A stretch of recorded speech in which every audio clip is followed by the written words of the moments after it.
All right, we're going to be adding and subtracting some different types of numbers here. We have a mixed number, which it's made up of a whole number and a fraction. We have a rational number, which is a decimal, and a whole number, which is 2. So since we have different types of numbers here, we need to make them all the same before we can add or subtract them. Now, my suggestion is always to have decimals. This one's already a decimal, so we're going to keep that the same. 2 doesn't have a decimal that we can see, but as you recall, whole numbers always have a decimal, just an invisible decimal. It's at the end. So we know we're going to be subtracting those numbers, and then we need to add over here.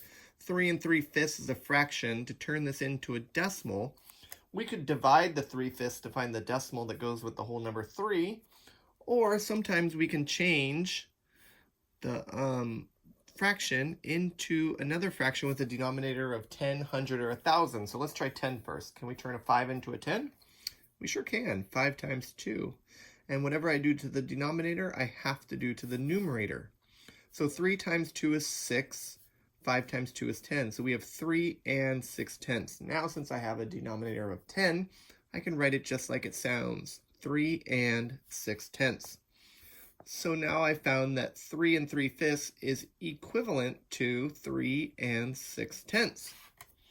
Now we have two operations here, and whenever we have two operations, we have to follow the order of operations. Please excuse my dear Aunt Sally. PEMDAS.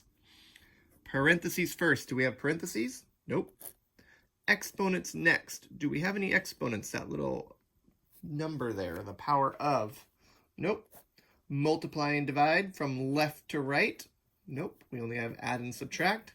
So then we have adding and subtracting. Remember to add and subtract from left to right. So we're going to add those two numbers together. Whatever we get, we're going to subtract that by 2, and don't forget to line up those decimals. Good luck with that.